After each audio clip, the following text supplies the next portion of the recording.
Philip Ammon walked from among his friends a humiliated and a wounded man. Never before had Edith Carr appeared quite so beautiful.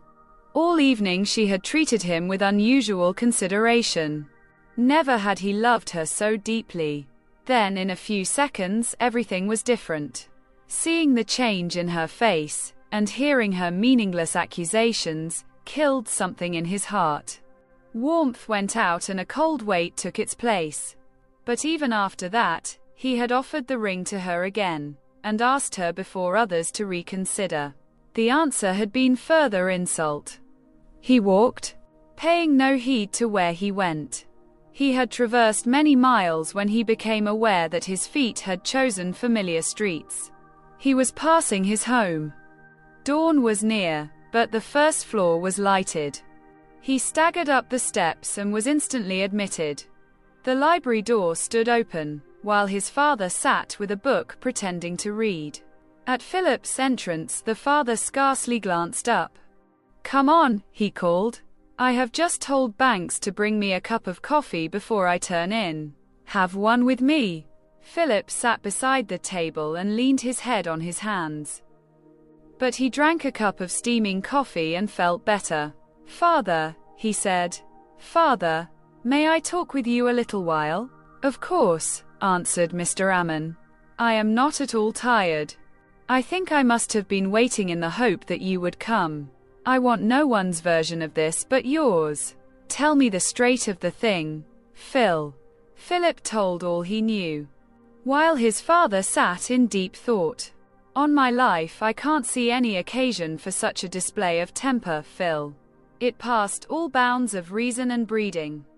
Can't you think of anything more?" "I cannot. Polly says everyone expected you to carry the moth you caught to Edith. Why didn't you? She screams if a thing of that kind comes near her. She never has taken the slightest interest in them. I was in a big hurry. I didn't want to miss 1 minute of my dance with her. The moth was not so uncommon. But by a combination of bad luck, it had become the rarest in America for a friend of mine, who is making a collection to pay college expenses. For an instant last June, the series was completed. When a woman's uncontrolled temper ruined this specimen and the search for it began over. A few days later a pair was secured, and again the money was in sight for several hours. Then an accident wrecked 1/4 of the collection. I helped replace those last June, all but this yellow emperor which we could not secure, and we haven't been able to find, buy or trade for one since. So my friend was compelled to teach this past winter instead of going to college. When that moth came flying in there tonight, it seemed to me like fate. All I thought of was that to secure it would complete the collection and secure the money. So I caught the emperor and started it to Elnora. I declare to you that I was not out of the pavilion over 3 minutes at a liberal estimate. If I only had thought to speak to the orchestra, I was sure I would be back before enough couples gathered and formed for the dance." The eyes of the father were very bright. "The friend for whom you wanted the moth is a girl?" he asked indifferently, as he ran the book leaves through his fingers. "The girl of whom I wrote you last summer, and told you about in the fall. I helped her all the time I was away." "Did Edith know of her?" "I tried many times to tell her, to interest her, but she was so indifferent that it was insulting. She would not hear me. We are neither one in any condition to sleep. Why don't you begin at the first and tell me about this girl? To think of other matters for a time may clear our vision for a sane solution of this. Who is she? Just what is she doing? And what is she like? You know I was reared among those Limberlost people. I can understand readily. What is her name and where does she live?" Philip gave a man's version of the previous summer, while his father played with the book industriously. "You are very sure as to her refinement and education. In almost 2 months' daily association, could a man be mistaken? She can far and away surpass Polly, Edith, or any girl of our set on any common, high school, or supplementary branch, and you know high schools have French, German, and physics now. Besides, she is a graduate of 2 other institutions. All her life she has been in the school of hard knocks. She has the biggest, tenderest, most human heart I ever knew in a girl. She has known life in its most cruel phases.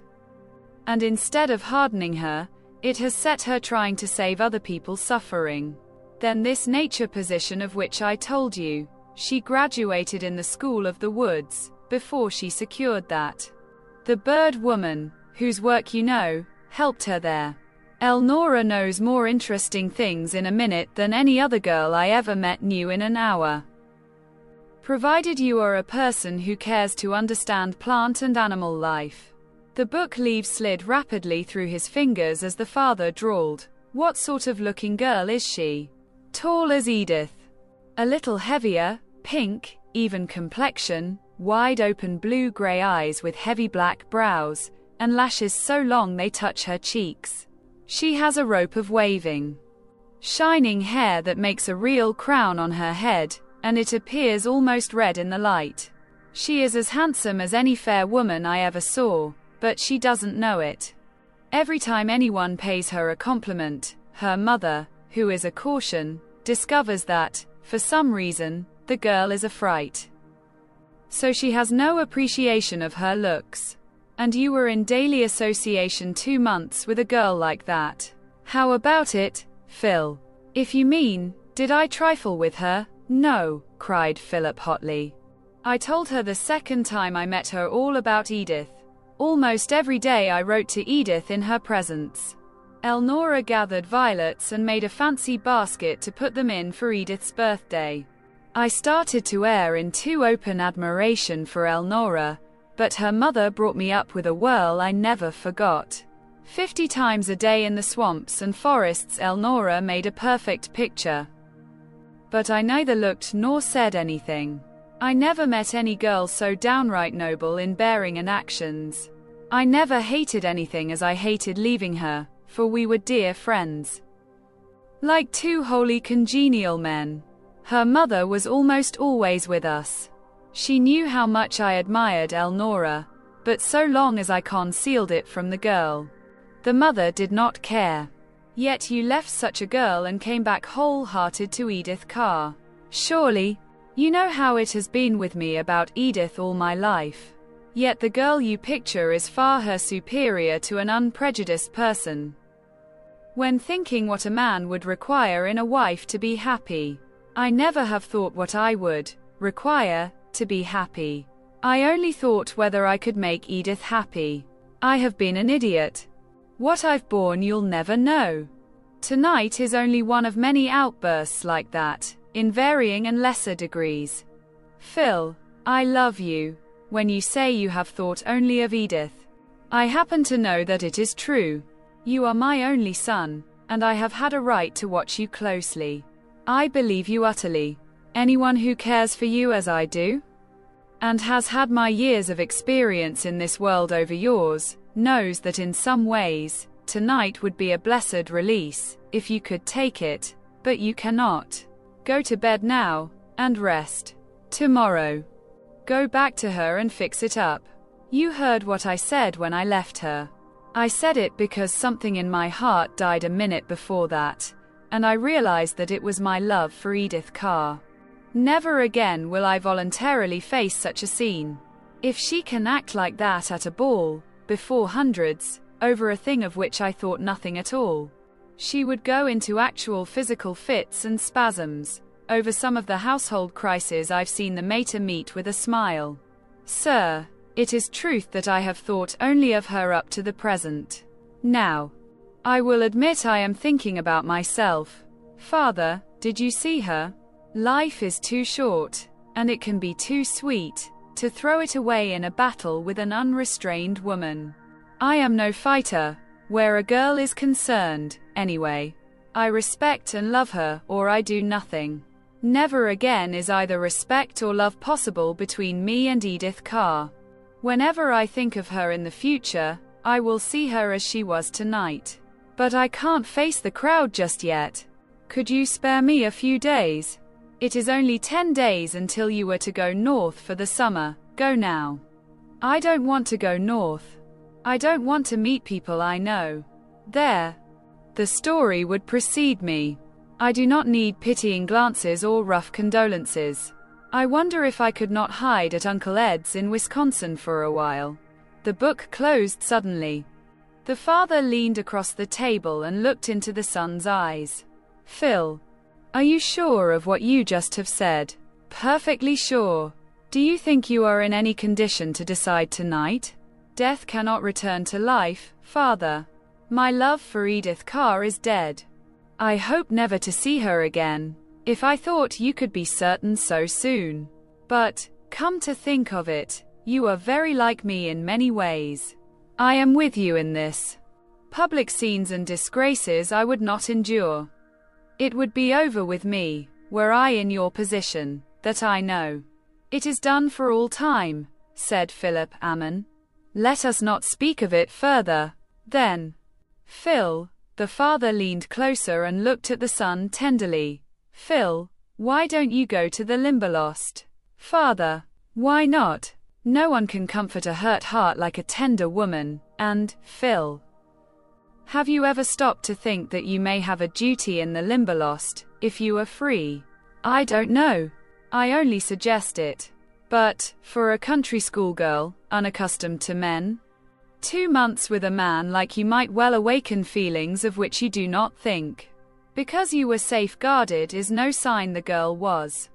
She might care to see you. You can soon tell. With you? She comes next to Edith, and you have made it clear to me that you appreciate her in many ways above. So I repeat it, why not go to the Limberlost? A long time Philip Ammon sat in deep thought. At last he raised his head. Well, why not? He said. Years could make me no surer than I am now, and life is short. Please ask Banks to get me some coffee and toast. And I will bathe and dress so I can take the early train. Go to your bath. I will attend to your packing and everything. And Phil, if I were you, I would leave no addresses. Not an address, said Philip. Not even Polly. When the train pulled out, the elder Ammon went home to find Hart Henderson waiting. Where is Phil? He demanded. He did not feel like facing his friends at present, and I am just back from driving him to the station. He said he might go to Siam or Patagonia. He would leave no address. Henderson almost staggered. He's not gone? And left no address? You don't mean it? He'll never forgive her. Never is a long time, Hart, said Mr. Ammon. And it seems even longer to those of us who are well acquainted with Phil. Last night was not the last straw. It was the whole straw stack. It crushed Phil so far as she is concerned. He will not see her again voluntarily, and he will not forget if he does. You can take it from him, and from me, we have accepted the lady's decision. Will you have a cup of coffee? Twice Henderson opened his lips to speak of Edith Carr's despair. Twice he looked into the stern, inflexible face of Mr. Ammon and could not betray her. He held out the ring. I have no instructions as to that, said the elder Ammon, drawing back. Possibly Miss Carr would have it as a keepsake.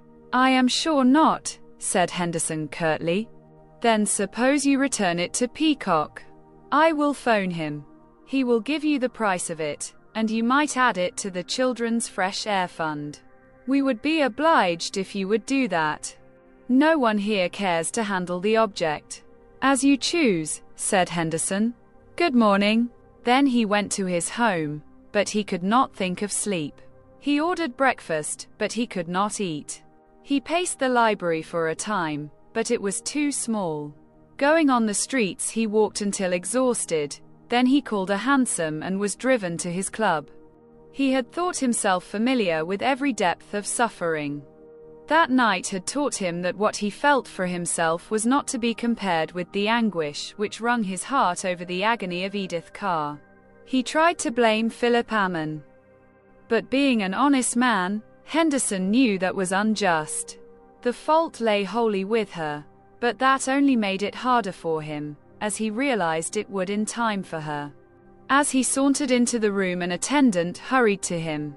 "You are wanted most urgently at the phone, Mr. Henderson," he said. "You have had 3 calls from Maine 5770. Henderson shivered as he picked down the receiver and gave the call. "Is that you, Hart?" came Edith's voice. "Yes." "Did you find Phil?" "No."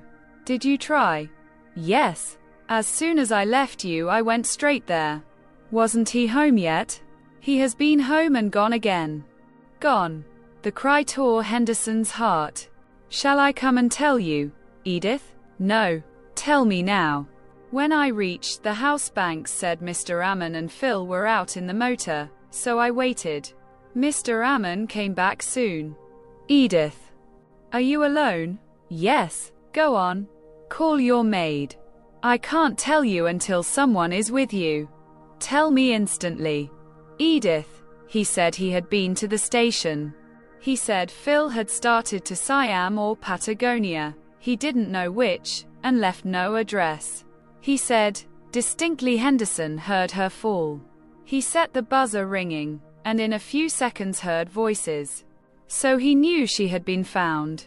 Then he crept into a private den and shook with a hard, nervous chill. The next day Edith Carr started on her trip to Europe.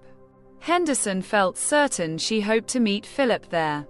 He was sure she would be disappointed, though he had no idea where Ammon could have gone.